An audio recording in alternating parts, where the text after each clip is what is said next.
Chère étudiante, cher étudiant en droit, bientôt les partiels. Avec Mimo, le créateur du podcast Le droit en 3 minutes, on s'est dit qu'un peu d'air frais pour oxygéner ton cerveau te ferait du bien. Je m'appelle Émilie, je suis la créatrice du podcast Le Camp de base qui fait entendre les sons et les acteurs et actrices de la montagne. Je te propose une pause dans tes révisions à la rencontre de Caroline Riegel. À 30 ans, elle part à la découverte du monde à travers la Russie jusqu'à la vallée du Zanskar dans le Tibet. C'est là, au bout du fleuve gelé, qu'elle fait la rencontre à plus de 4000 mètres d'altitude des nonnes du monastère de Tongri. Un épisode que j'ai enregistré au printemps 2022 avec Caroline, alsacienne de naissance qui vit aujourd'hui à la Tronche tout près de Grenoble, donc là où on vit avec Mimo. Mon bol d'air frais, bonne écoute. Et merci à Mimo de m'avoir proposé de faire découvrir le camp de base sur Le droit en 3 minutes. Pour plus d'épisodes, rendez-vous sur www.campdebase-podcast.com ou sur Instagram. À très vite sur le camp de base. Rencontre au sommet.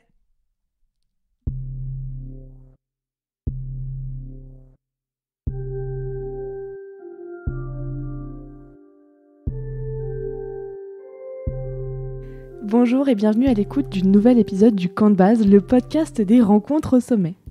Une fois n'est pas coutume, aujourd'hui je suis accompagnée pour l'animation de l'émission par Véronique. Nous enregistrons dans les conditions du direct depuis mon salon. Véronique, je l'ai rencontrée dans le cadre professionnel, puisqu'on a l'année dernière lancé ensemble le podcast du département de l'Isère, Belvédère. Bonjour Véronique. Bonjour Émilie. Et merci beaucoup de m'accompagner aujourd'hui dans cette émission et dans cette folle aventure. Avec plaisir. Pour une première question, un peu pour toi, avant qu'on démarre l'émission, c'est quoi toi ton massif préféré ? Alors moi, mon massif préféré, c'est sans hésiter le Trièves. Voilà, je suis tombée amoureuse du Mont-Aiguille en arrivant. Pour moi, c'est mon phare en Isère. Plus je le vois et mieux je me sens. Voilà, un petit coin de paradis. Et ça sent déjà le sud en plus. Superbe. Aujourd'hui, on a une invitée particulière avec nous. Est-ce que, sans la nommer, tu peux nous la faire découvrir ? Alors voilà, nous sommes en présence d'une femme extraordinaire que j'ai rencontrée dans le cadre professionnel. Voilà, elle venait de remporter un prix pour son 2e film. Donc, elle est réalisatrice, mais c'est aussi une ingénieure hydraulique, spécialiste de la construction des barrages, une grande voyageuse, aventurière, baroudeuse et cinéaste, photographe, enfin voilà. Superbe, ça faisait une petite mise en bouche sympathique et c'est parti, on envoie générique. Le camp de base. Rencontre au sommet.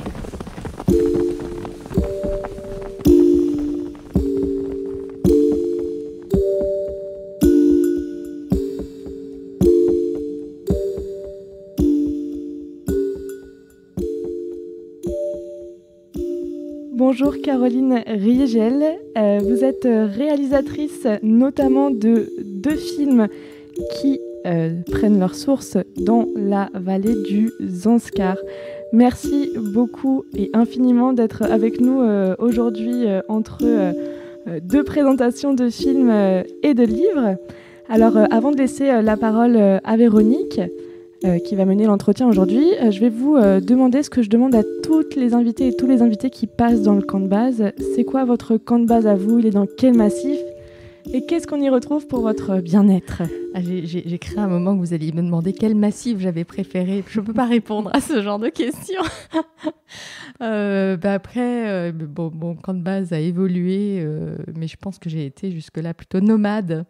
Et quand on est nomade, on finit par ne pas être capable de préférer un endroit plus qu'un autre, puisque tout coule un peu dans nos veines, dans les miennes en tout cas, que ce soit l'Alsace où je suis née, la vallée de Münster, que ce soit ici autour de Grenoble, que ce soit aux Zanskar évidemment, à la nonnerie de Tongri.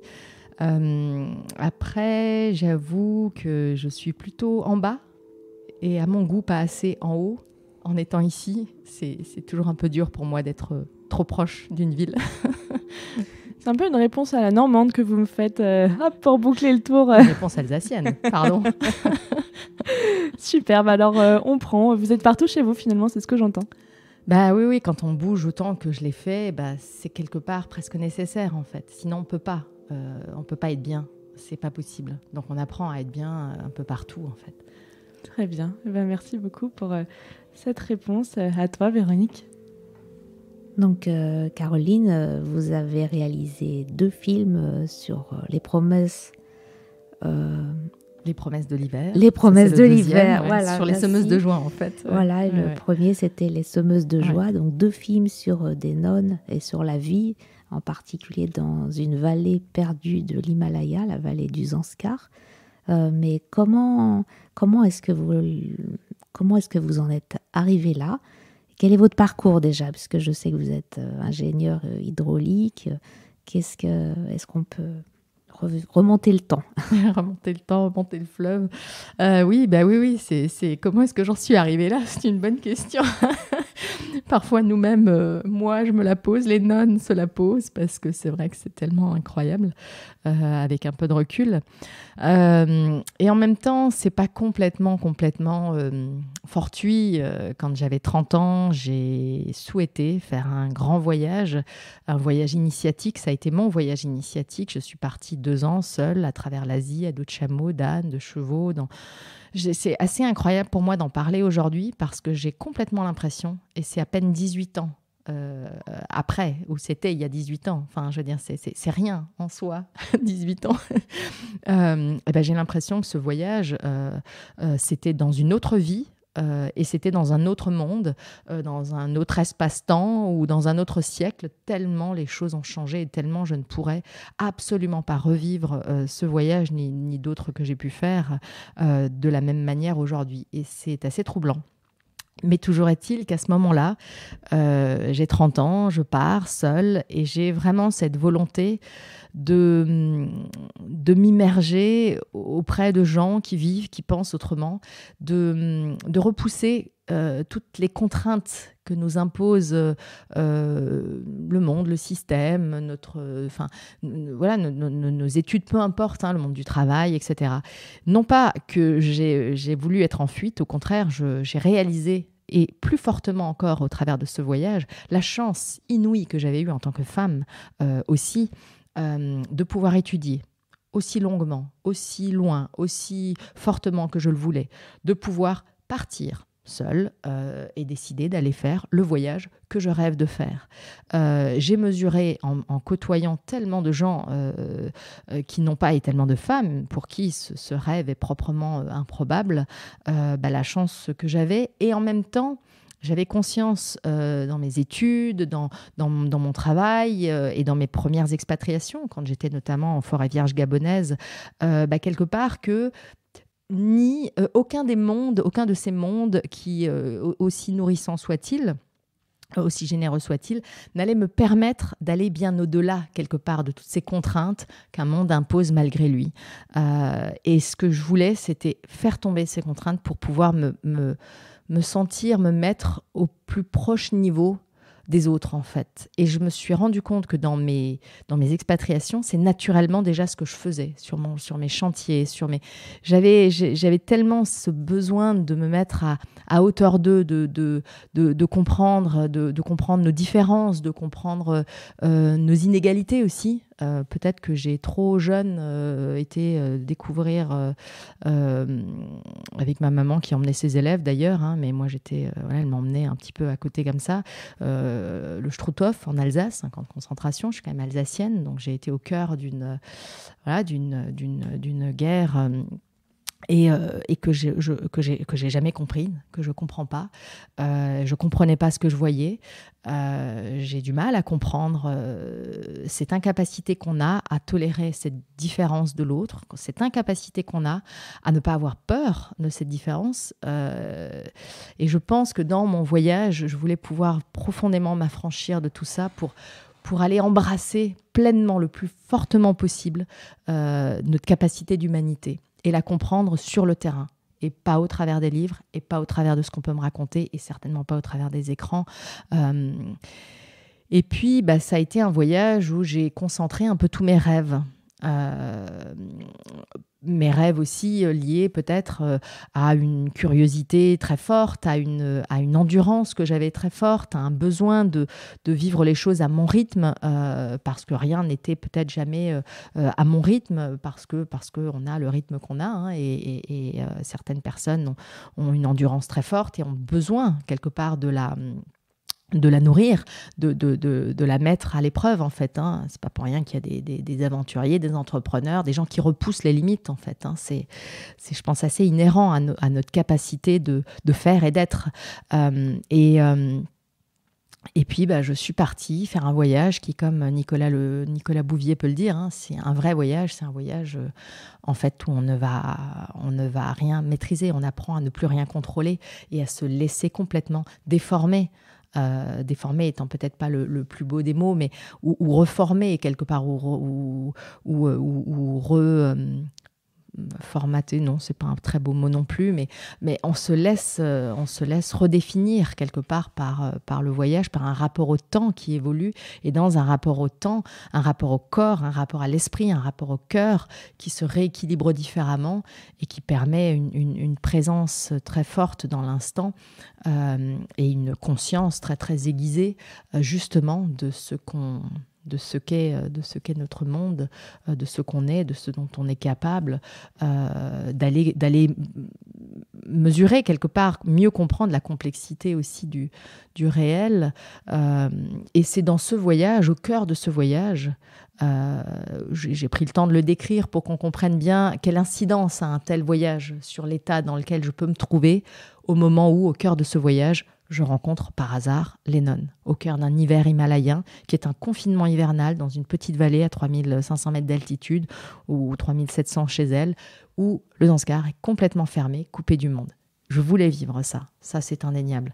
Mais j'arrive là, après déjà 1 an de voyage, donc quelque part déjà complètement... Ah oui, je voulais vous demander la durée, justement. Le voyage, ça a duré 2 ans. En fait. D'accord, donc au bout d'une année, vous vous retrouvez là-bas, donc, et c'était prévu, vous aviez ce programme, même s'il y a eu plein d'imprévus, ça c'était... Alors le voyage, en fait, je l'avais construit, son ossature, je l'avais construite parce qu'on peut pas s'affranchir de tout non plus, et en l'occurrence, les règles administratives sont une réalité, on n'est pas au-dessus, hein. En tout cas pas moi. Donc j'ai construit mon voyage en y insérant, on va dire, en insérant dans une ossature qui tenait compte des réalités administratives, hein, même s'il y avait des points laissés blancs. Mais j'ai rempli quelque part cette ossature par contre, toute la partie aventureuse qui était « je veux être là, à tel moment, pour telle raison. Après, ce que je vais vivre là-dedans, là, surtout ne rien préparer, parce que là, c'est là où je m'offre des plages pleines d'aventure et de disponibilité totale de moi, quelque part, à l'autre, en fait. Mais quand je les rencontre, oui, ça fait déjà 1 an que j'ai coupé le cordon ombilical, en fait, qui me tient au monde, qui m'a vu grandir, hein, qui m'a permis de faire ce voyage et d'être dans cette démarche. Donc là, vous m'aviez dit d'ailleurs quelque chose que j'ai trouvé très fort, c'est que vous aviez fait plein de belles rencontres sur votre route, que vous n'avez jamais eu peur, que vous n'avez rencontré que des personnes bienveillantes.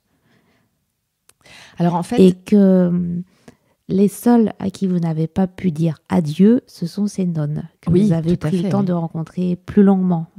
Tout à fait. Alors c'est vrai que l'hiver aux Zanskar était de fait la partie la plus sédentaire du voyage, alors qu'ailleurs j'ai été plus nomade. Donc malgré des rencontres extrêmement fortes, je ne vais pas aussi loin dans le temps partagé. Après, dire adieu, c'est quelque chose de... C'est pas du tout anodin. Quand on voyage seul, on dépend des autres, pleinement. Parce que c'est pas complètement... c'est pas rien de se retrouver dans un monde dont on n'a pas les codes, la langue, notre culture, et d'être seul, en fait. On dépend des autres. Quand je dis je me mets au service des autres, entre guillemets, à la disponibilité des autres, plutôt, c'est plutôt ça que j'ai employé comme mot, c'est aussi que je vais dépendre des autres en faisant ce voyage. Et ça, c'est pas rien. Mais aux Anscars, forcément, là, je passe un hiver complet et je vais beaucoup plus loin, oui. Et donc, effectivement, ces nonnes, je suis incapable de leur dire adieu. Il faut savoir que 2 années de voyage seule, comme ça, donc ce que je viens d'expliquer, à la fin, c'est une charge émotionnelle immense que de dire adieu, encore et encore et encore. Et en fait, au bout d'un moment, il y a un trop-plein, il y a une incapacité à dire adieu parce que je me suis tellement plongée dans ce bain d'humanité. Je veux dire, je me suis tellement sentie proche des gens qu'au bout d'un moment, dans ce voyage, où que je me pose, j'ai la sensation très forte et immédiate que les gens qui m'accueillent sont mes frères, mes sœurs, mes parents, mes grands-parents, mes enfants. Enfin, c'est très, très fort comme sentiment. Mais du coup, partir à chaque fois, ça devient toujours un peu plus pesant. Après, il y a quelque chose que j'ai ressenti dans ce voyage et qui m'est apparu comme une évidence et que je n'ai pas tout de suite compris. C'est pour ça que le retour, j'en parle pas dans le récit que j'ai fait de ce voyage, parce que le récit est cantonné au voyage lui-même, mais le retour est tout un voyage à part entière, en fait. Parce que dans ce voyage, quand je dis que je comprends mal les inégalités, je comprends mal cette incapacité que l'on a à tolérer ou à tolérer la différence, à tolérer l'autre, en fait. Mais il n'empêche que quand j'ai fait mon voyage, c'était une évidence absolue. Mais c'est de la même manière qu'on va regarder quelque chose à la télévision et on nous fait tout un déroulé et à la fin, la conclusion semble évidente et on se dit « Ah ben évidemment, bien sûr, j'ai tout compris ». De la même manière, quand on part et qu'on va vraiment comme ça découvrir le monde et se mettre à la disponibilité des autres, dépendre des autres, c'est inouï de se rendre compte qu'une écrasante majorité des gens ne nous veulent pas de mal et ne nous feront pas de mal. Et ça se ressent, vous disiez, je veux dire que je me suis jamais sentie en danger une seule fois. Une seule fois, c'est inouï de penser ça. J'ai été dans des situations cocasses, pas très agréables, etc. Mais c'est pas la même chose d'être en danger. Et l'immense majorité des gens, et c'est flagrant, vraiment, n'a pas du tout l'intention et l'envie, en fait, et la spontanéité, quelque part, de faire du mal, intentionnellement, comme ça. Voilà. C'est absolument pas le cas. Mais alors on se dit, mais alors pourquoi le monde va mal? Pourquoi tant d'inégalités? Pourquoi tant d'injustices? Alors c'est vrai qu'on peut se poser cette question derrière. Sauf que ce que j'ai compris aussi, notamment par exemple quand dans les yourtes en Mongolie, c'était assez flagrant aussi. Les yourtes en Mongolie, c'est vraiment un petit microcosme. C'est pas arrivé dans un village, c'est quelque chose de particulier. Et surtout dans le désert de Gobi, parce qu'on a vraiment des grandes immensités. Puis une yourte, qui est un petit microcosme comme ça, où il n'y a rien autour. Puis là, il y a une petite famille. C'est pas une communauté, c'est une famille. C'est instantané aussi, parce qu'en voyage, on aiguise son ressenti de manière très, très forte. C'est quelque chose qu'on développe de manière très, très, très, très forte, en fait, et très, très fine. Et c'est essentiel pour ressentir, justement, les choses de manière juste et au bon moment. Mais c'était flagrant. Je rentrais dans une yourte, je sentais si j'étais dans un endroit, imprégné de beaucoup de bienveillance, où on sentait qu'il y avait un déséquilibre dans le couple, quelque chose d'un peu tendu, d'un peu triste, c'est fou, on ressent quelque part l'équilibre, on va dire, du familial. Et ce que je veux dire par là, c'est qu'en fait, quand on arrive dans une yourte en Mongolie, il n'y a pas besoin de toquer, hein. On rentre, il est minuit, il est 3h du matin, peu importe, on rentre, on ne dit rien, on s'assoit, et les gens vont se lever et vont vous servir du thé et vous offrir l'hospitalité. C'est une règle de survie, en fait, quelque part, dans un monde désertique et dans le monde nomade. Mais je veux dire, c'est quelque chose de complètement naturel et spontané. Sauf que ce qu'il faut comprendre derrière ça, c'est pas parce qu'on vous offre l'hospitalité qu'on vous offre le respect et l'amitié. Je veux dire, même si on a passé un bon moment avec les gens, l'amitié, c'est quelque chose qui demande du temps. Et il faut du temps pour comprendre l'autre, pour se connaître. Donc on peut avoir un ressenti, Mais c'est pas pour autant que la personne va profondément vous offrir sa plus intime amitié, en fait. C'est pas aussi simple. Et ce à quoi je veux venir en disant tout ça, c'est qu'en fait, derrière cette notion de foncièrement bon de l'être humain qu'il ne faudrait pas sous-estimer et qu'il ne faudrait pas mal juger, en fait. Il y a une autre réalité qui s'oppose, qui est que l'homme est foncièrement faible aussi. On n'est absolument pas des éveillés qui maîtrisons toutes nos émotions négatives, qui avons une conscience aiguisée absolue du bien commun, etc., où les valeurs fondamentales sont tellement fortes que tout nous glisse dessus et jamais on les met en péril quelque part. C'est pas le cas. La plupart des humains sont aussi quelque part faibles par rapport à leur petite condition humaine dans une immensité vertigineuse où on n'est quand même rien et pas grand-chose et d'une fragilité inouïe. Et donc, quelque part, face à l'opulence, face au pouvoir, toutes ces choses qui sont des dérives quelque part, en fait, on tient pas. Et c'est ça qui est compliqué parce que à la fois on aurait envie de dire mais si l'homme est bon tout devrait aller bien, non c'est pas si simple, et si l'homme est mauvais c'est normal que le monde aille mal, mais non, l'homme n'est pas si mauvais que ça. Il faudrait pas se tromper de regard sur nous-mêmes, parce que sinon c'est notre humanité qu'on met en péril quelque part en la jugeant mal, en fait, en jugeant mal son potentiel. Et pourquoi est-ce que les nonnes, et là je boucle la boucle, pourquoi alors les nonnes plus que d'autres? Justement parce que j'ai rencontré beaucoup de gens qui m'ont profondément marqué par un moment de générosité très fort, par un moment de rire partagé, par quelque chose. Je le raconte dans un récit, je veux dire, tellement j'avais peur d'oublier tous ces moments qui sont forts d'humanité. Mais quand même, les nonnes, là, c'est aller un peu plus loin. Mathieu Ricard, quand il parle de son changement de parcours, lui qui a côtoyé une élite intellectuelle, une élite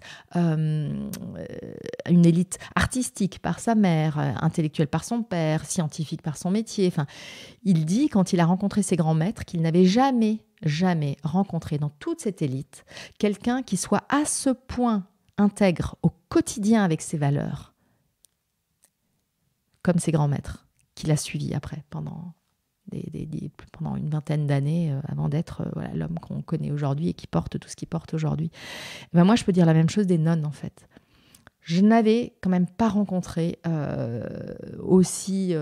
j'ai rarement rencontré, je pense, si ce n'est jamais, un groupe de femmes qui plus est non érudites, c'est-à-dire à qui on n'a pas donné accès à la connaissance.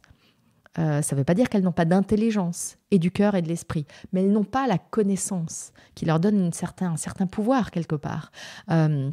Ou une certaine force. C'est mieux de dire force que pouvoir, parce que justement, le pouvoir, attention. Mais n'empêche que ces nonnes, quand on voit le film, quand on les a rencontrées aujourd'hui, je sais, j'ai suffisamment de recul pour pouvoir le dire, mais elles sont d'une intégrité par rapport à leurs valeurs à chaque seconde. Et moi, c'est ce qui m'a marqué quand je les ai rencontrées. Et c'est ce qui fait que derrière, elles m'ont à ce point touchée. Et j'ai été incapable de leur dire adieu. Et puis ça a chamboulé ma vie, la leur aussi, évidemment, dans l'histoire, puisque c'est une histoire d'amitié, d'immersion, d'implication de 18 années. Mais... Moi, j'ai une question. Quand vous arrivez dans cette vallée du Zanskar, c'est quoi les couleurs, c'est quoi les paysages qui vous frappent On est dans un désert d'altitude. Mais moi, quand j'y arrive, c'est l'hiver. Donc on est dans le blanc.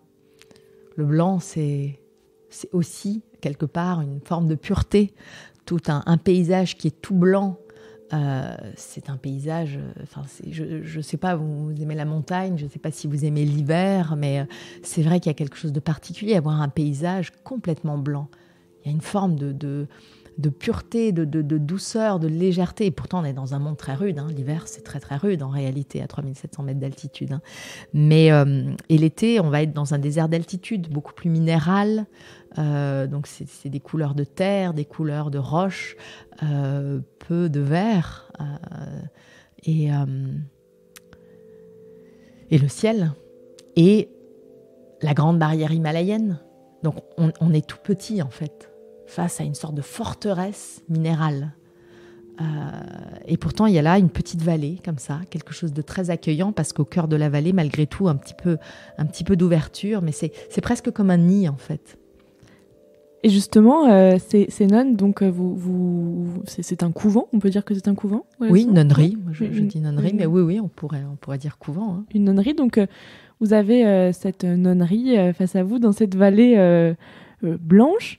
Vous aviez prévu d'y aller. Quels sont les premiers contacts que vous avez avec elle? Alors non, ce que je voulais, c'était passer un hiver himalayen.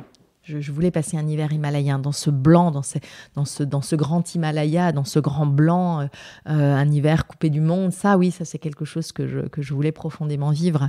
Par contre, je n'avais rien de particulier par rapport aux nonnes, au monastère. Enfin, j'étais absolument pas dans une démarche, on va dire, religieuse, quelle qu'elle soit. Et la rencontre avec les nonnes, c'est un pur hasard. Je me retrouve dans leur village, je vais à l'école, on me dit, mais tu sais, Caro, je suis tout seul là avec les 90 gamins parce que y avait personne en hiver, tous les profs étaient partis. Donc, si tu veux revenir tous les jours m'aider, tu peux y aller. Hein. Donc, voilà. Et puis, en fait, il apprenait à lire ABCD aux nonnes le soir.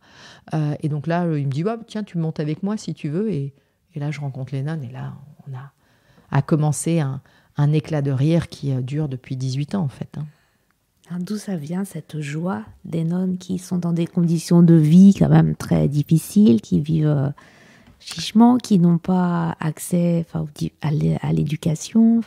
C'est marrant parce que cette notion de vie difficile, elle est intéressante parce que c'est vrai que l'homme a tendance à essayer de se faciliter la vie, souvent. Et en même temps, moi qui suis dans le monde des aventuriers, des explorateurs un petit peu, moi je trouve que finalement, ce sont plutôt des gens qui se compliquent la vie. Comme les sportifs, on est des gens ou les entrepreneurs, on est des gens qui nous compliquons la vie, nous la rendons difficile parce qu'on a besoin de challenge. Le nombre de gens qui ont en réalité besoin de challenge intellectuel, physique, peu importe, en fait c'est inouï. Donc quelque part, vivre une vie difficile, pour moi c'est presque quelque part assez normal en fait. C'est le jour où on ne le fait plus qu'on s'endort et un jour on se réveille et ça fait un petit peu mal parce qu'on a besoin d'être en mouvement, on a besoin de faire, on a besoin de partager, on a besoin de... Et en fait, la vie aux Zanskar n'est pas... aussi difficile qu'il y paraît. Si je devais la comparer à des paysans, comparons-la par exemple aux paysans du Gange. On est dans un monde qui semble plus facile parce que les choses poussent plus facilement. Il y a moins d'efforts à faire qu'à 3500 mètres d'altitude où on a un court été pour faire pousser tout ce qu'il faut, avoir ce qu'il faut, et pour manger, et pour nourrir les bêtes, et pour faire la cuisine, donc ramasser les bouses, etc. Mais il n'y a pas forcément besoin de beaucoup plus que ça, en soi. Sauf que aux Zanskar, chacun a sa terre, chacun dans le Zanskar d'antan, chacun avait sa terre, chacun avait donc quelque part une forme de liberté ou d'indépendance peut-être plutôt. On vit collectivement, on s'entraide, etc. Cette entraide, elle est nécessaire pour faire face à une rudesse de vie qui impose une vraie sobriété. Mais dans cette sobriété, il y a aussi très peu d'inégalités du coup. En fait, ça c'est pas rien. Et ça favorise vraiment un sens collectif très fort. À l'inverse, on a des paysans dans le long du Gange, où là, on peut penser que la nature est peut-être plus généreuse, on a plusieurs récoltes, etc. Mais ce sont des propriétaires terriens, quelques propriétaires terriens qui ont les terres et qui exploitent tous les paysans qui vont travailler et qui sont du coup absolument pas des gens aussi heureux que les Zanskarpas. Malgré la rudesse. Pourquoi ? Aujourd'hui, il y a un taux de suicide immense chez ces paysans parce qu'en fait, ils sont surendettés, parce qu'ils sont exploités, parce qu'ils n'ont pas cette forme d'indépendance qui permet un épanouissement de l'âme aussi. Et alors bien sûr, l'indépendance, elle est limitée par un collectif, par une culture, par des grandes montagnes qui ne permettent pas non plus d'être si différents ou trop différents, soyons clairs. Mais quand même, il y a une forme d'équilibre aux Zanskar qui, je pense, est propice en tout cas à cette notion de collectif, qui était propice à cette notion de collectif parce qu'on voit bien que les choses changent et changent de plus en plus vite. Oui, c'est d'ailleurs pourquoi vous avez fait ce film, parce qu'ils sont en train de construire une route pour raccrocher cette vallée qui pour l'instant est coupée Alors, un peu du monde. il y a une route l'été, hein. Il y avait déjà Oui. une piste, hein. Ça fait 50 ans maintenant à peu près, hein. Par contre, ce sont d'autres routes qui sont en construction, donc qui vont accélérer la venue possible, les points d'entrée possibles à moindre effort, hein, puisque sinon il faut marcher, passer des cols, etc. Et aussi, potentiellement, l'idée étant que l'hiver, on soit de moins en moins enclavé, etc. Il y a la fibre, hein, qui, ça y est installée. Ça change l'utilisation du téléphone, puisque si tu n'as pas Internet, ton téléphone, tu l'utilises pour téléphoner, mais tu ne peux pas tellement profiter de tout ce qu'un téléphone offre aujourd'hui. Mais là, ça y est. Donc, je n'ose même pas imaginer les heures scotchées devant un téléphone là-bas aussi, hein, alors qu'il y a 18 ans, il n'y avait même pas de téléphone du tout. Et on sentait bien que ça aussi, c'était propice à une sorte de présence collective. Voilà, ce sont des outils qui sont puissants, mais ce sont des outils qui ont des dérives aussi très faciles. Et on le voit bien, hein, comme la télévision. Moi, j'ai vu la télévision arriver quelque part à Tongres. Il y avait une télé, je crois, le premier hiver où j'étais là-bas, ou le deuxième peut-être. Aujourd'hui, tout le monde a une télé. Moi, j'ai enseigné à l'école gouvernementale et je passais mon temps à dire aux gamins à qui j'enseignais les maths, les sciences, etc., ou aux parents plutôt, essayer de leur faire le calcul quand j'allais les voir et que je voyais mes gamins à qui j'essayais d'enseigner des choses qui passaient toutes les heures d'électricité qui étaient disponibles quelque part. Ils étaient devant l'écran, mais à 20 cm de l'écran. Et personne ne leur dit rien et personne ne se rend compte, quelque part, des dégâts que ça va faire. Et en même temps, je faisais le calcul, puisque j'enseignais les maths. Alors, je faisais le calcul, je disais, écoutez, voilà, là, vos enfants, ils sont donc 3 heures tous les jours devant... voilà, donc ça fait combien au bout d'une semaine? Donc ça fait combien au bout d'un mois? Donc ça fait combien au bout d'une année? Vous imaginez, hein, si je leur enseignais tout ça d'anglais, punaise, je pense ce serait autre chose à la fin, ou bien, enfin, peu importe, mais c'est vrai que... Et on ne se rend pas compte parce qu'on n'a pas le recul, on n'a pas le code de lecture. J'ai entendu des gens aux Anscars me dire « Mais les gens qu'on voit à la télé doivent être des gens bien puisqu'ils sont mis en lumière. » Donc on comprend le décalage. Mais il n'empêche qu'au départ, l'idée de la télévision, c'était « Mais la télé, c'est un super outil. C'est un outil qui va permettre d'apporter de la connaissance aux gens. » Et potentiellement, oui, c'est vrai. Mais c'est toujours pareil. L'argent, c'est un outil. Ça n'est jamais qu'un outil. Un film, un livre, ce ne sont jamais que des outils. Mais qu'est-ce qu'on en fait ? Quelle importance on leur donne? Au cœur de quoi se retrouvent-ils? Et là, par contre, ça peut faire autant de dégâts que de choses utiles, hein. Donc là, le gros avantage, c'est que maintenant, vous pouvez communiquer avec elle, alors oui, avec vos sûr, amis, par-delà les montagnes, Ouais. les kilomètres et l'école. Ouais, c'est sûr. Vous êtes allé combien de fois là-bas? Je sais pas, je Comptez saurais pas plus. dire. Non, je compte pas particulièrement. Après, c'est pas mon. Mais en 18 ans, sans doute 18 fois, enfin un truc du genre. Parce que s'il y a une année où j'étais pas, je pense que j'étais 2 fois. C'est comme une deuxième autre année. famille, quelque part. Ah oui, ça par contre, pour le coup, entre nous, c'est sûr que mais ça va aussi loin, hein, que ce qu'on peut vivre avec une famille, c'est-à-dire qu'on s'en défait pas comme ça. Il y a une forme, à un moment, d'engagement, de responsabilité. C'est pas demain, si j'ai plus envie de les voir et que j'ai envie de faire autre chose et que, désolé, mais j'ai pas le temps et ça me gêne, ou ça m'embête, ou ça me pèse, c'est pas aussi simple pour moi de leur dire ciao. Elle le comprendrait pas, elle le vivrait mal. Enfin, je veux dire, de la même manière, de la même manière dans l'autre sens, hein, mais quelque part. Mais nos vies sont quand même aujourd'hui intimement liées. On se connaît, ce sont mes meilleurs amis. On se connaît de manière tellement intime, tellement. On a vécu des choses incroyables ensemble qui ont dépassé nos rêves, nos entendements. Enfin, et puis tout ce que. Vous parlez de ce elle périple véhicule, que ouais. vous racontez dans Les Sonneuses de Ouais. joie. Ouais, Mais ça, c'est ce que nous avons vécu. Mais après, il y a tout ce que elle représente. Et là, ça nous a dépassés. Dans ce que ça génère. Parce que pour moi, c'est une chose de me dire, j'ai une affinité particulière avec ces femmes, on vit des aventures extraordinaires, très bien. C'en est une chose de les exposer au monde et de me rendre compte que le monde, je ne vais pas dire s'accroche à elle, mais profondément touché et demandeur. Et quelque part, on sent que ça génère quelque chose, que ça va au-delà du simple tiens, voilà, j'ai rencontré quelqu'un, ou c'était intéressant. Et en ça, oui, ça nous a dépassé. Et c'est pas rien, parce que moi, ça me pose une certaine responsabilité aussi. Et comment vous l'expliquez que ces personnes-là, elles sèment tant d'énergie, je sais pas comment on peut dire, vous avez appelé ça les semeuses de joie, mais tant d'énergie, de choses positives, de pensées, de manière de voir le monde. Enfin, pourquoi elles ? On est d'accord que vous, comme moi, vous êtes en recherche de bonheur. Et c'est pour ça qu'on vous a invité, Caroline. Exactement. Non, mais on avait envie d'en profiter par procuration. Et puis avant ça, on allait se faire un petit déjeuner tranquille au soleil. On s'est dit, voilà, on va profiter de cette journée. Parce qu'on vit dans un monde qui est tragique actuellement. En tout cas, il y a des tragédies. Il y a des tragédies. Voilà. Mais il ne faudrait pas croire que les tragédies sont majoritaires, en fait. Ce que le monde des médias ne montre pas, c'est le monde ordinaire, qui est fait justement de toute cette entraide, générosité, gentillesse, de tous ces gens qui n'ont pas l'intention de faire du mal, mais qui ne font pas non plus des exploits à chaque seconde de leur vie, ou qui ne font pas du mal à chaque seconde de leur vie. Ça, c'est tout le problème des médias. Les médias n'existent que par l'exceptionnel ou le sensationnel. Or, la bonté, c'est l'ordinaire. C'est bien le problème. Par contre, ces femmes, quand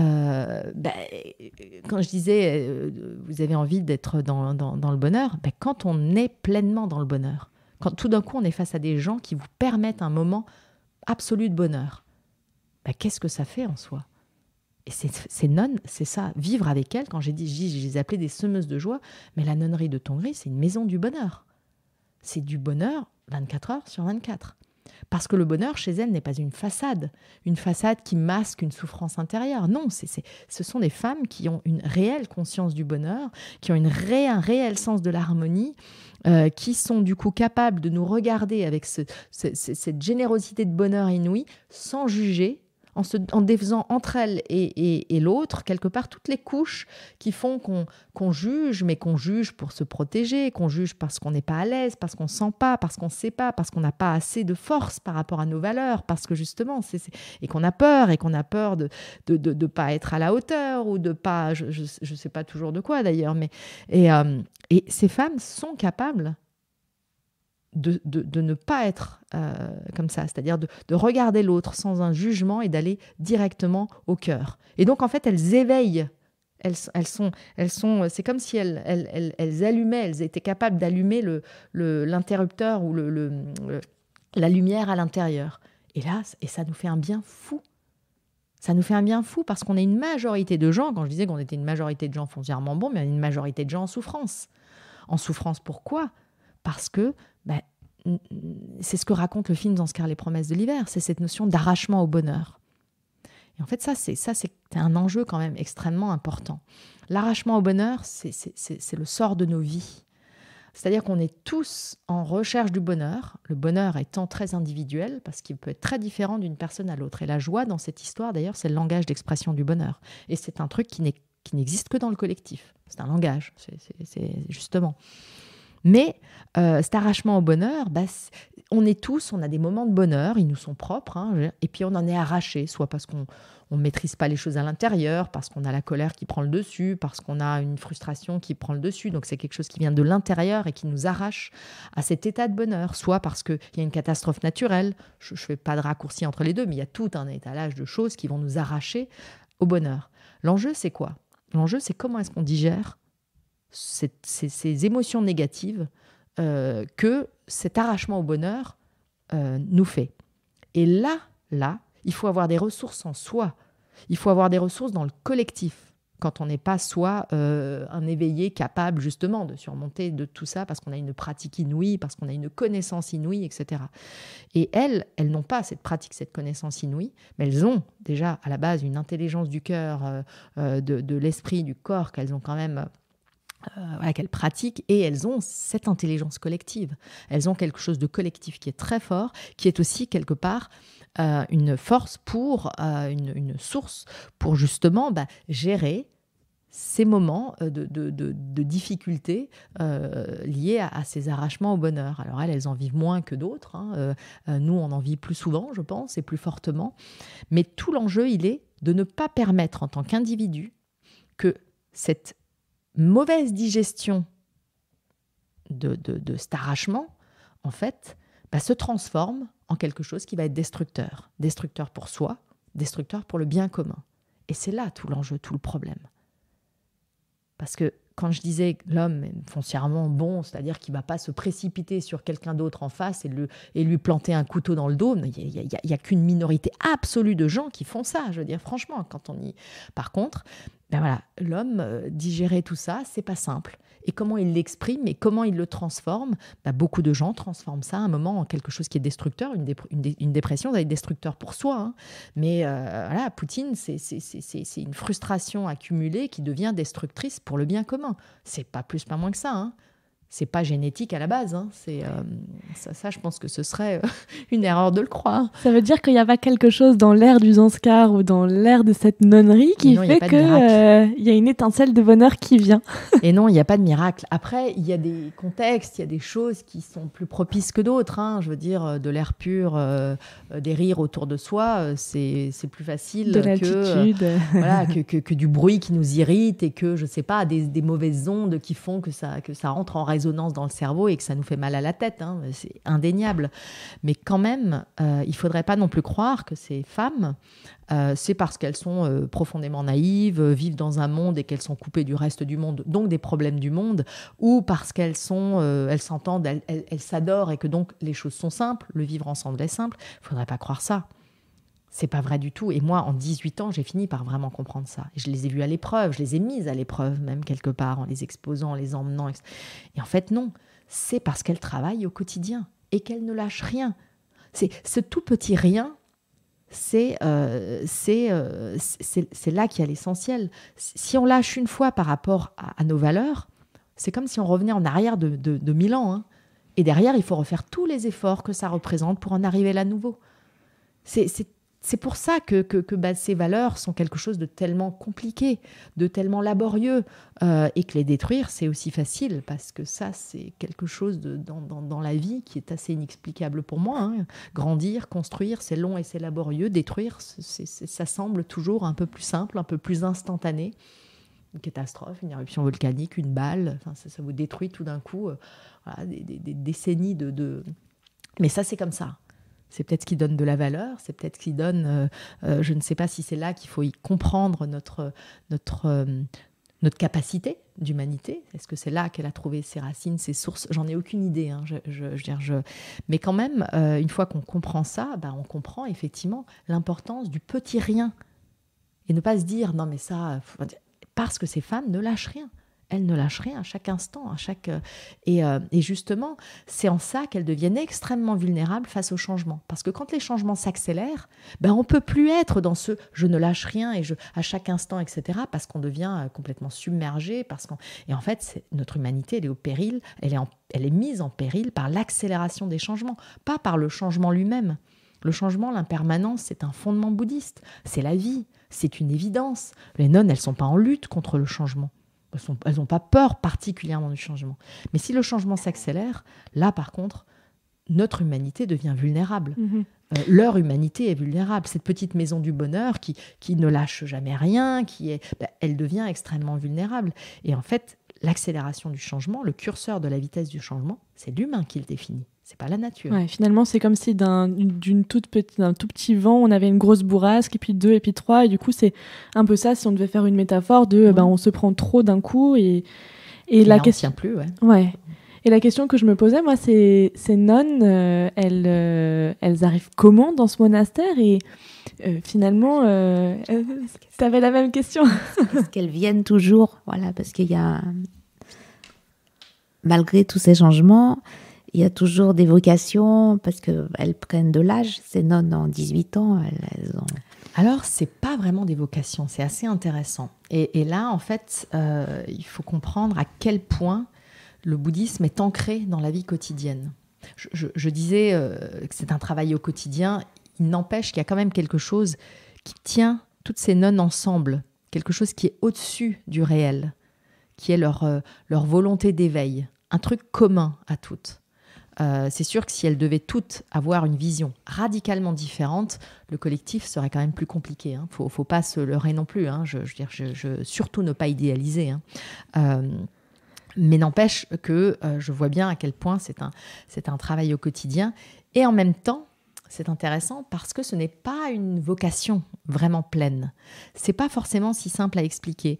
Et au sens où nous, on l'entend. C'est-à-dire, je sais pas, on pense à ma mère Teresa qui va nous dire, je crois que c'est le cas, hein, je ne sais plus, qu'elle entend une voix à un moment, pof, il y a une vocation, et puis... Ben,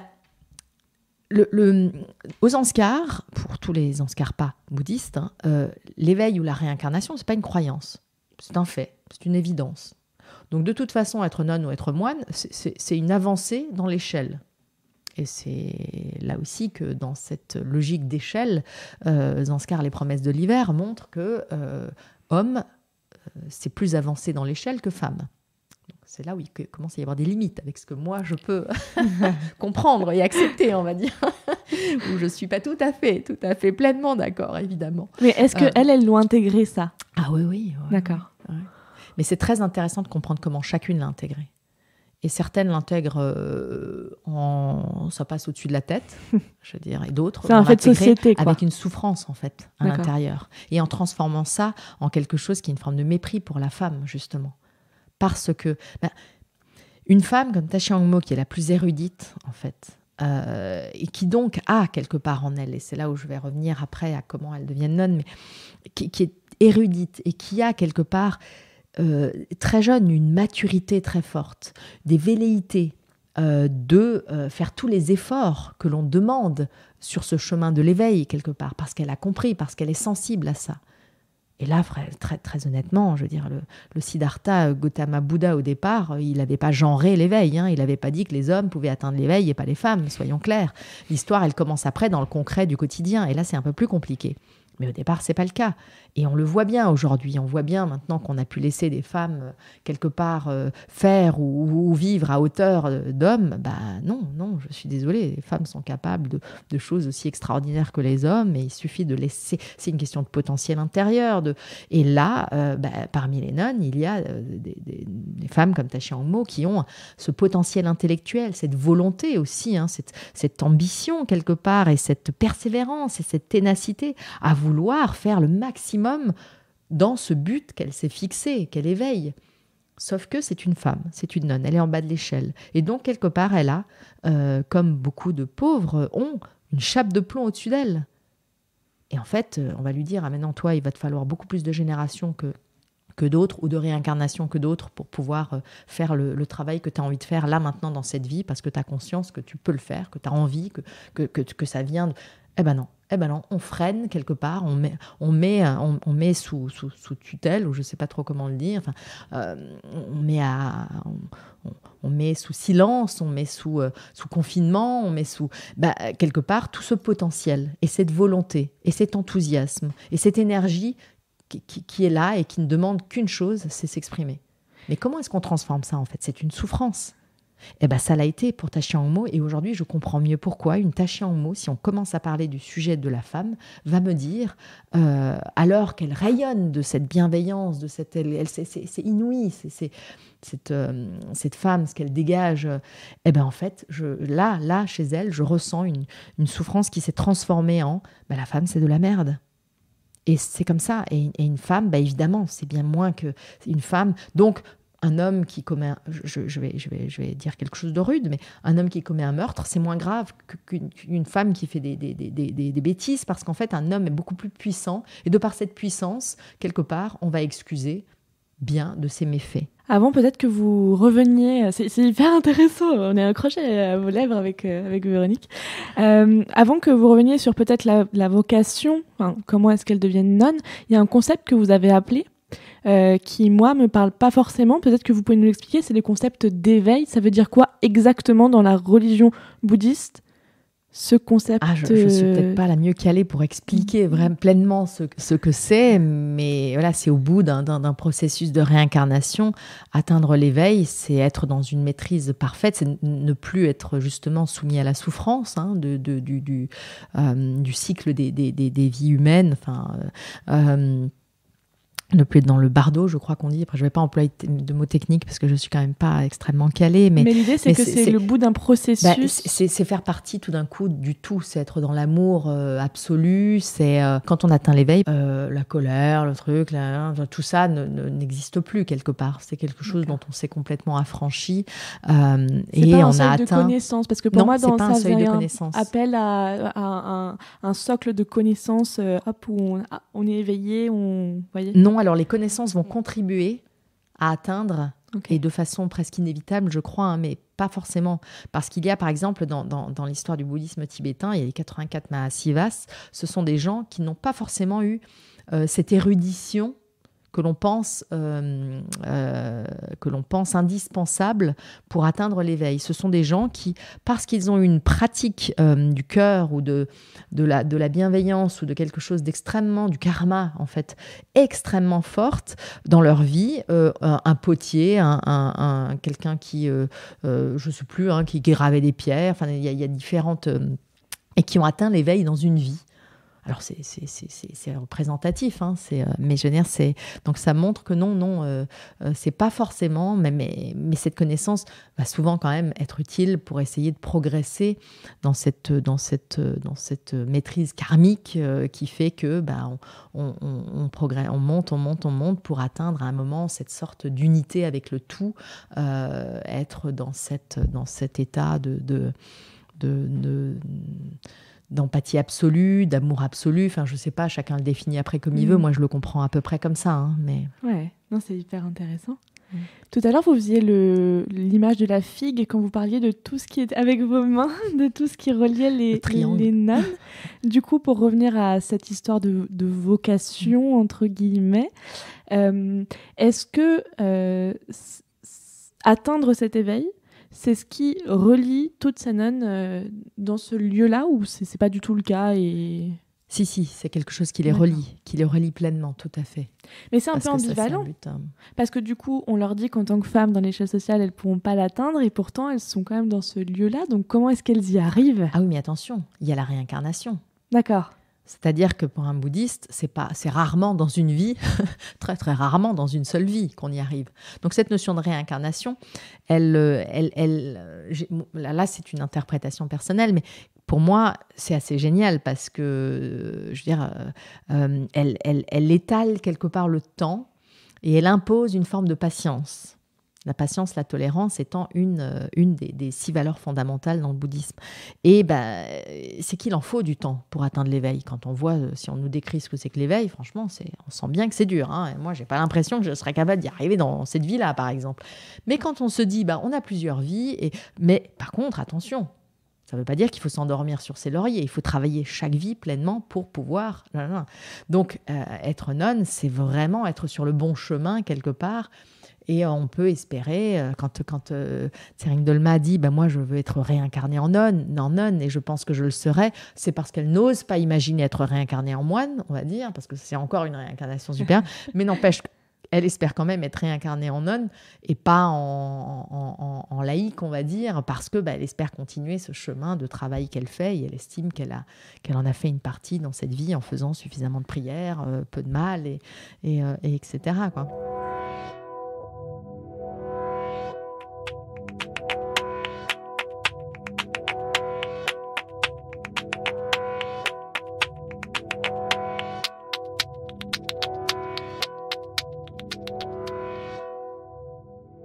Et donc, vous disiez, vous les avez exposés au monde, il y a eu des conséquences.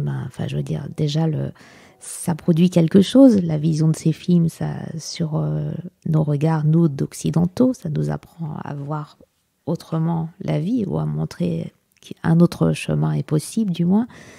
Qu'est-ce que ça a changé pour la vie de la nonnerie, la vie de ces nonnes, sachant que je sais que vous avez créé une association, vous avez contribué à la création d'une école, vous venez de sortir un livre dont les bénéfices seront versés à la nonnerie pour améliorer quand même les conditions.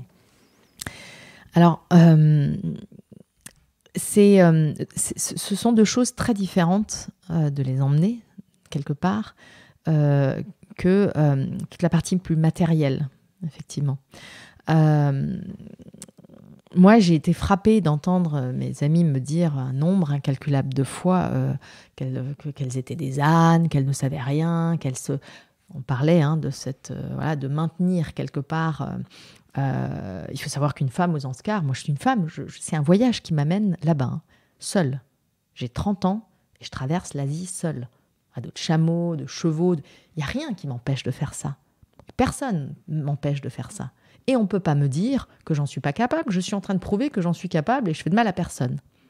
Sauf que j'arrive dans une vallée, je tombe, ces femmes, et je suis dans une vallée où je suis porteur. Je suis porteur sur le fleuve gelé le premier hiver que je vis là-bas. Pendant 1 mois, je travaille comme porteur avec les locaux, les Anscarpas. Et je comprends au fur et à mesure, quelque part, de mon immersion là-bas, une femme aux Anscars, elle ne se balade pas seule. Même d'un village à un autre. En tout cas, pas pour aller à la maison, en bas au village, mais je veux dire, d'un endroit à un autre, une femme ne se baladait pas seule. Tu te balades avec un homme, tu te balades... C'est pas du tout une règle imposée en soi, mais c'est comme ça. Alors que les hommes, ils vont aller seuls, ils vont aller après en trek, etc. Et donc forcément, moi, qu'on me dise ah ben non, c'est parce que les femmes, c'est dangereux, c'est pas possible, elles peuvent pas, elles s'en sont pas capables. Non, évidemment, je peux pas l'entendre. Et quand j'entends mes amis, c'est quelque part se sentir tellement, alors que moi, je suis profondément touchée par ces femmes et que je vois en elles quelque chose d'une beauté, et quelque chose d'une force, d'une préciosité inouïe. Il y a un petit décalage quand même de perception. C'est vos amies françaises qui portent ce jugement-là? Non, ce sont les Anscarpas. D'accord. Ce sont les Anscarpas. Ok. Les hommes sur les femmes, quelque part. Ouais. Et celles qui portent ce jugement-là, ce sont mes nonnes. Elles-mêmes sur elles-mêmes. Ouais. C'est dans la culture, au sein de la culture même, quoi. Ah oui. C'est ce que révèle un petit peu le film, quand même, Zanskar, le deuxième volet, qui pose un regard un peu plus complexe que le premier, Les Semeuses de joie.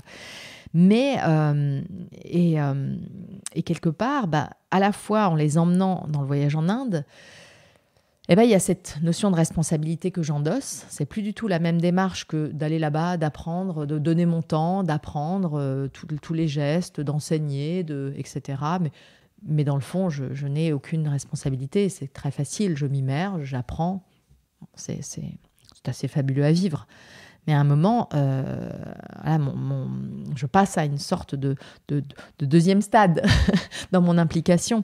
Et je deviens quelque part actrice de quelque chose dans la vie de ces femmes. Et là, c'est plus pareil. J'endosse effectivement une responsabilité qui est tout ce que je fais pour elles. Si tant est que je veux effectivement leur faire un cadeau, leur faire, quelque part faire ça pour elles, il faut que ça les renforce dans leur chemin de foi, dans leur chemin de vie. Sinon, je me trompe. Si ça les affaiblit de l'intérieur, c'est que j'ai mal compris comment elles fonctionnent. Parce que, quelque part, je déséquilibre cette force collective. Et en fait, je les rends encore plus vulnérables, en fait. Ou alors, il ne faut pas que ça les déstabilise de l'extérieur. C'est-à-dire, on est dans une petite vallée de montagne. Hein. Attention, je les emmène à un endroit où aucun Zanskarpa, aucun Ladakhi n'est jamais allé. Les îles Andaman. Vous imaginez les jalousies que ça peut générer? Donc, il faut faire attention à ça, parce qu'elles sont en bas de l'échelle.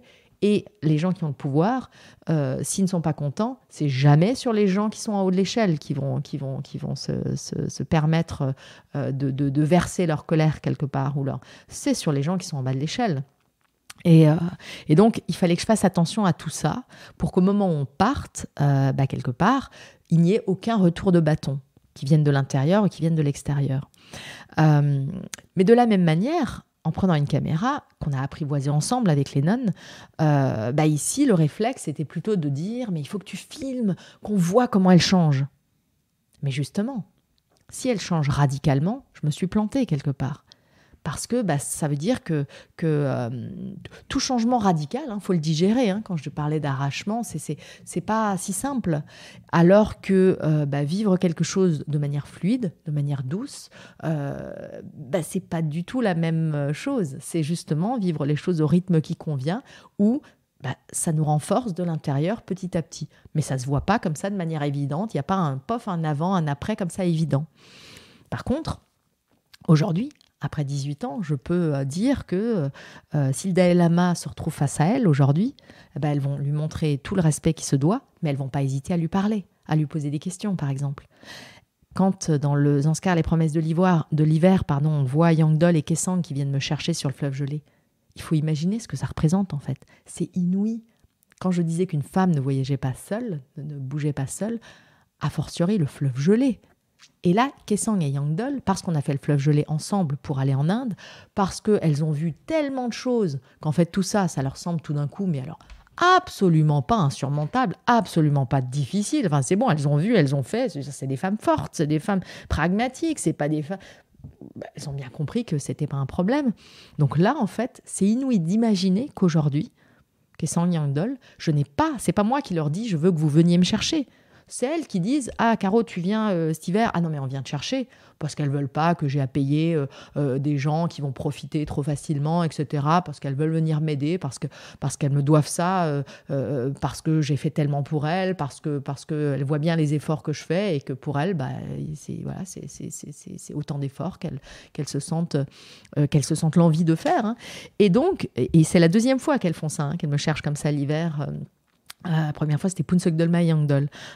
Et les villageois, là derrière, sont divisés quelque part. C'est assez intéressant parce que finalement, il y a une part de villageois qui disent évidemment, vu ce qu'elle a fait pour toi, pour vous, ce qu'elle a fait pour vous, évidemment, il faut que vous alliez l'aider, évidemment, allez-y.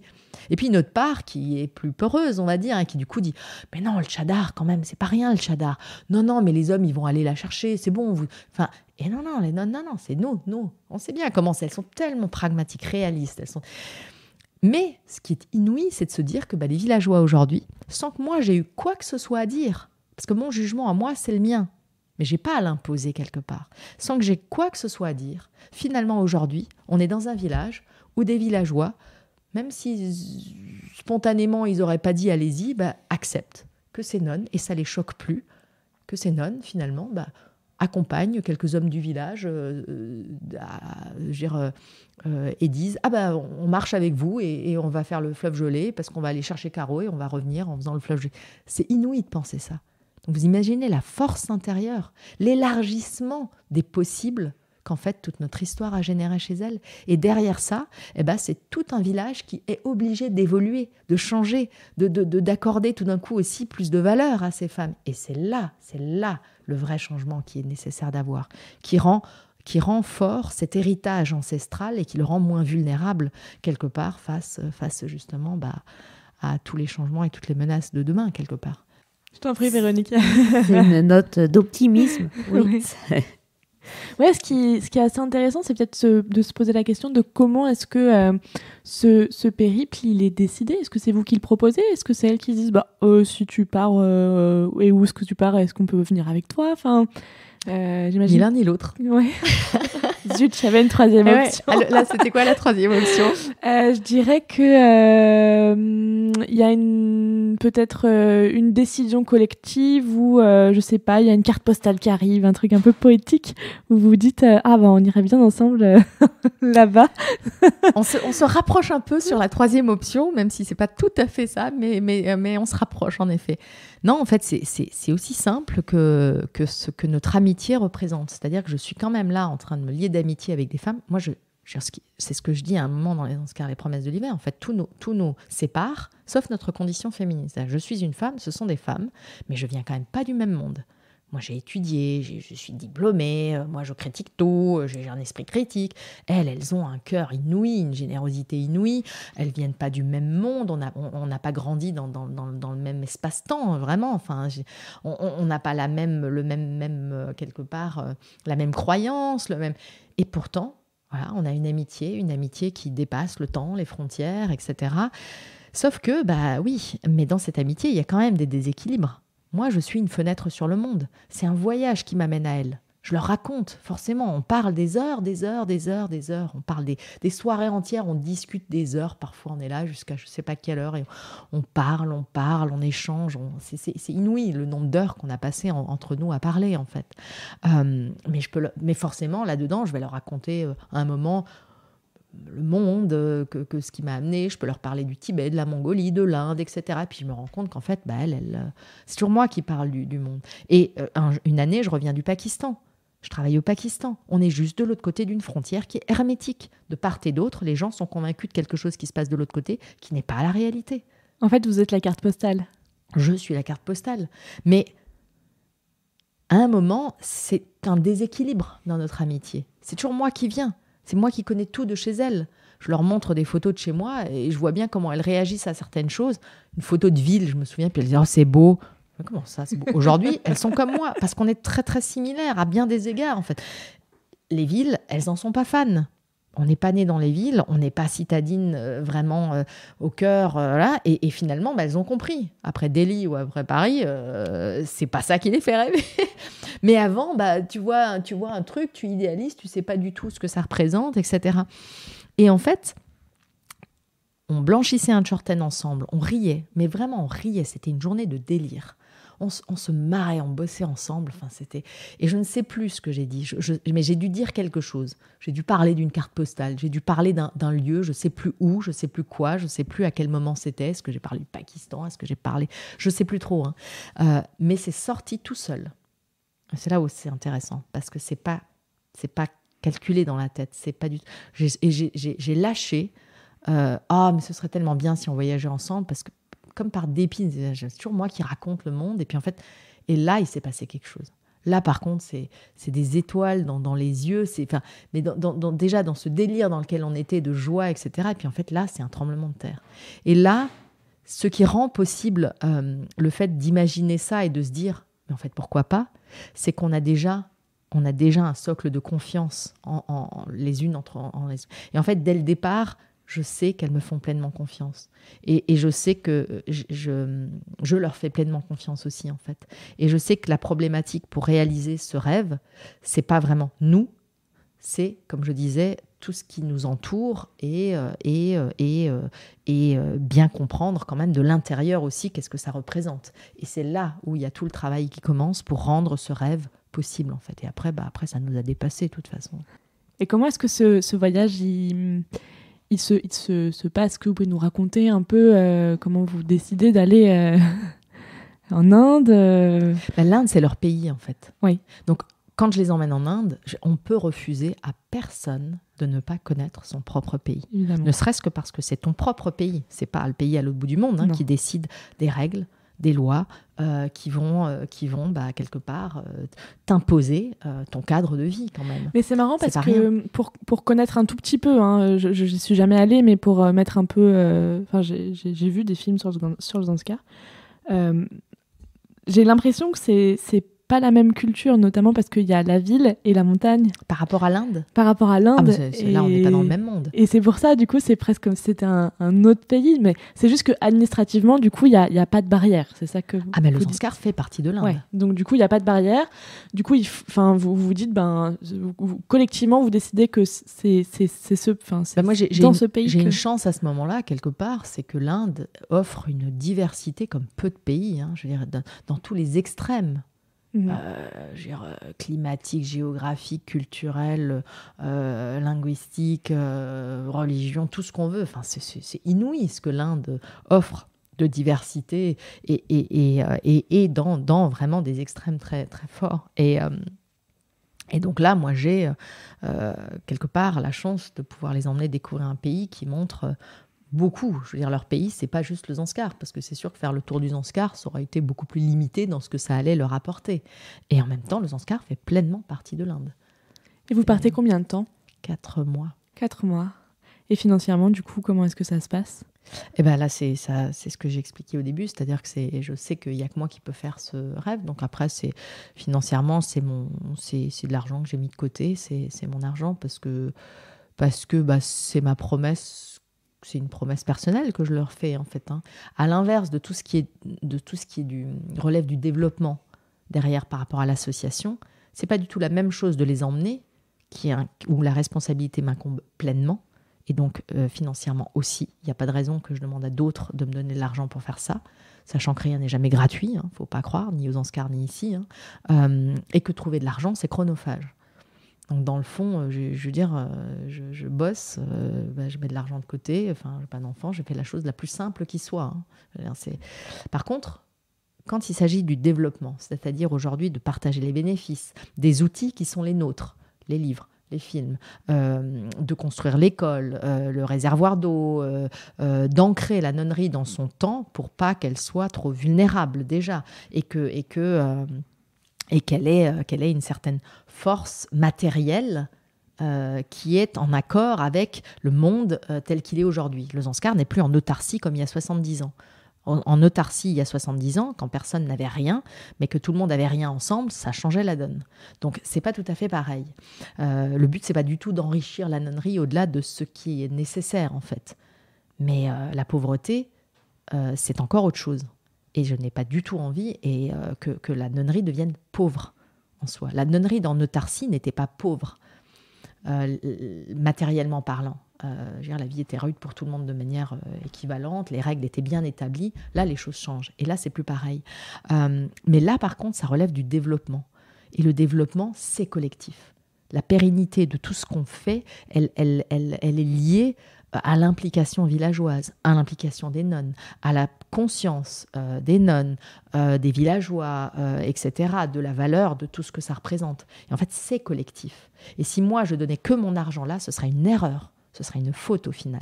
Parce qu'en fait, ça veut dire que tout est sur mes épaules et qu'en fait, ce n'est pas du tout à l'image de la dynamique que ça doit représenter. Il y a des gens plus pauvres en France qui ont donné de l'argent, des gens plus pauvres que certains Zanskar pas, même à Tongri, je veux dire au village de Tongri, qui ont donné de l'argent pour soutenir la nonnerie. Il faut avoir conscience de ça.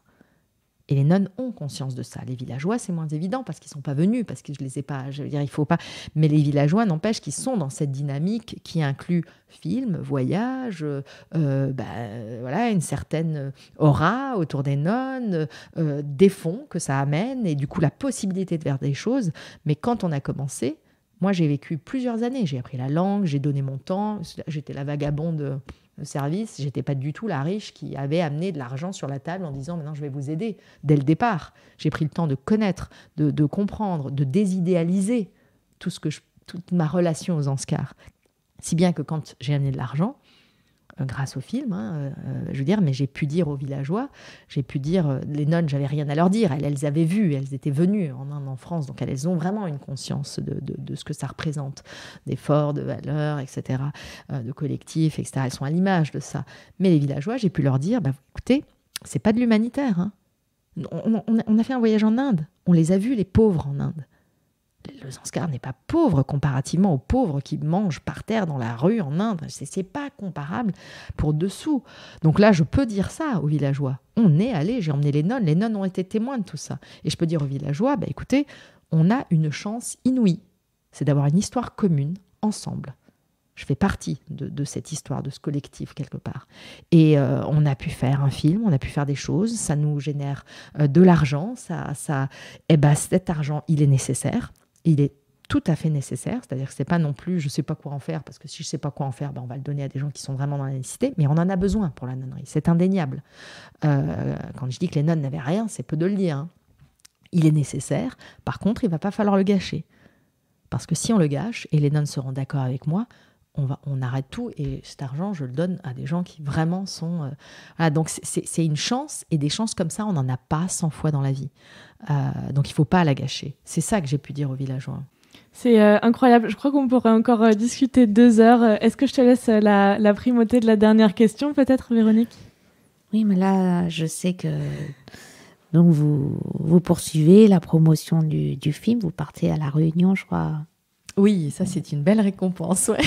Le festival de Val d'Isère, là, à partir de demain, et puis dans la foulée, le festival de La Réunion. Ouais, ça c'est des jolies bulles où en sachant qu'à l'heure où on enregistre le podcast, on est le 16 avril 2022 et qu'il sera sur Internet le lundi 18 avril 2022. Donc, on est dans la primauté de l'information sur les dates de festival que vous donnez. C'est important parce que des fois, on le fait plusieurs mois à l'avance. Donc, voilà. Donc, on espère que vous aurez encore... Le film aura certainement encore du succès, sera encore primé. Il y a aussi le livre. Et alors, est-ce que vous avez... C'est quoi maintenant votre prochain challenge, vous qui êtes une femme de challenge, de rêve, c'est quoi le prochain alors ? Alors, je suis plus une femme de projet, je crois, que de challenge en soi, et de projet où j'ai besoin qu'il y ait un sens. Je me définirais peut-être plus comme ça. Par contre, il y a un prix à payer à mener tout de front, comme je le fais, à justement vouloir faire en sorte que ce que je fais ait un sens pour moi, un sens pas seulement pour moi, parce qu'aujourd'hui avec les nonnes, il faut que ça ait un sens pour elles, un sens pour d'autres, puisque si je fais quelque chose pour les autres, il faut que ça ait un sens pour eux aussi, sinon ça n'a pas tout à fait, à mon sens, le même intérêt, mais là où je ne suis pas capable de répondre, et ça fait 15 ans ou 20 ans que ça dure en fait, c'est qu'est-ce que je vais faire dans 1 an, dans 2 ans, mais c'est quelque part le prix à payer aussi pour être capable de tout le temps ajuster l'équilibre, de tout le temps faire en sorte que je puisse jongler entre tout ça pour faire au mieux un peu tout et ne pas dépendre de quelque chose qui m'empêche du coup de peut-être mieux faire par ailleurs. Et c'est pas forcément évident. Je veux dire, il faut reconnaître que... les nonnes, si les nonnes sont heureuses et qu'elles ont vraiment cette simplicité, cette sobriété, ce collectif qui fait qu'elles surmontent peut-être bien plus simplement que moi les moments durs, moi je suis souvent seule et elles me manquent profondément dans ces moments-là, et moi je pense à confronter des mondes et parfois à porter sans doute un peu trop... peut-être parce que j'en mets trop aussi, mais j'ai touché des bas, comme j'ai eu la chance de toucher des hauts inouïs dans ce qu'on a vécu avec les nonnes, par exemple. Mais c'est pas tout à fait linéaire et c'est pas forcément si simple. Mais de fait, je peux pas répondre, et c'est assez amusant parce qu'on me demande souvent après le premier film, maintenant qu'est-ce que tu vas faire, je ne sais pas du tout en fait, puisqu'en fait je ne raisonne pas dans ma tête avec j'ai un sujet, j'en ai déjà 3 dans la tête de toute façon pour qu'il n'y ait jamais de vide en fait. Mais ces moments de vide, s'ils sont parfois très difficiles à vivre, en même temps sont des moments qui permettent quelque part justement de pouvoir réajuster pleinement ces équilibres et de donner peut-être le meilleur sens possible à ce que la vie me permet de faire. Je ne sais pas si je m'exprime clairement. Moi, ça résonne beaucoup parce que pour le coup, je suis entrepreneuse, donc je ne sais pas ce que je vais faire à partir de septembre. Je sais que là, je pars 2 mois et demi en voyage, mais comment est-ce que vous faites pour dealer avec le rien ? Parce que parfois, effectivement, c'est trop bien d'avoir la liberté de ne pas avoir de programme. C'est confortable. Et pour autant, on vit quand même dans un monde où, à 30 ans, on me demande d'avoir un plan de carrière. J'ai pas de plan de carrière. Je dis souvent que je ferai certainement pas le même métier dans 5 ans. Mais comment est-ce que vous faites pour faire avec ça, pour tricoter avec ça? J'ai pas de recette miracle, et j'ai vraiment... Après, ce qui a été dur pour moi, c'est que j'ai vécu avec autant de passion mes chantiers de barrage, par exemple, que mes voyages, ou que tout ce que je vis avec les nonnes, en fait. Et j'ai conscience que la chance de côtoyer des mondes qui, en apparence, ne se côtoient pas ou n'ont pas de raison de se côtoyer est assez inouïe, parce qu'en fait... dans le fond, accepter la différence, accepter l'autre, accepter le monde tel qu'il est, c'est peut-être ça le plus difficile, plutôt que de vouloir m'accrocher à quelque chose et vouloir imaginer que le monde soit comme cette chose-là. Non, le monde, il est comme il est. Là-dedans, il faut trouver sa force, son équilibre. Il faut trouver des raisons d'être fort face à ses valeurs. Et ça, c'est pas quand je suis avec les nonnes que ça marche. C'est quand je suis sur un chantier de barrage, qu'il y a de la corruption tout autour de moi, que les choses deviennent difficiles, que je fais face à des gens qui ne sont pas, qui sont potentiellement même mal intentionnés, etc. C'est là que ça devient difficile. C'est là qu'il ne faut pas perdre cette notion de valeur. C'est là qu'il ne faut pas perdre pied. Et qu'est-ce qui fait que j'arrive à un moment à ne pas perdre pied là-dedans? C'est peut-être d'avoir tous ces mondes et toutes ces expériences qui m'imprègnent et qui font que je peux pas ignorer ce qu'elles m'ont enseigné, ce qu'elles ont infusé en moi. En revanche, voilà, la vie est un marathon et c'est là où moi, qui avais beaucoup d'énergie justement au début, j'ai eu tendance parfois à ne pas comprendre ce que c'était que gérer un marathon. C'est-à-dire gérer cette énergie sur le long terme, gérer au mieux. Et la patience n'ayant pas été mon fort, c'est avec beaucoup d'années, beaucoup d'expérience, beaucoup de hauts, beaucoup de bas que je me rends compte à quel point cette notion de patience, cette notion de fond, d'endurance, est extrêmement importante en fait pour justement ne pas entrer en guerre tout de suite frontalement parce qu'on veut avoir raison, parce qu'on veut que les choses changent maintenant, parce que ça ne fonctionne pas comme ça. Je pense que ça va faire écho aux prochaines échéances, grosses échéances qui arrivent en France, puisqu'on doit aussi choisir comment est-ce qu'on va voter bientôt. Super, c'était un super moment, c'était hyper appréciable. Je vous propose qu'on fasse la conclusion. Je crois que c'est le moment du générique de fin sur lequel on se dira au revoir.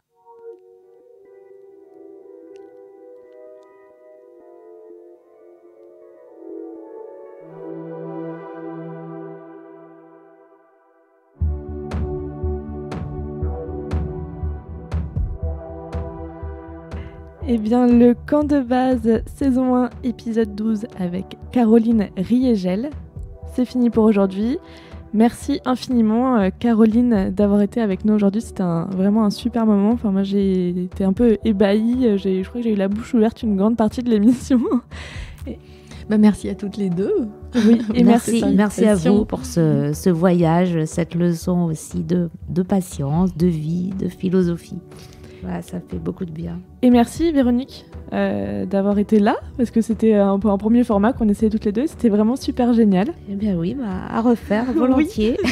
C'était vraiment très chouette. Voilà, merci d'avoir été là. Merci à toutes les deux pour ce moment partagé. C'était très très bien.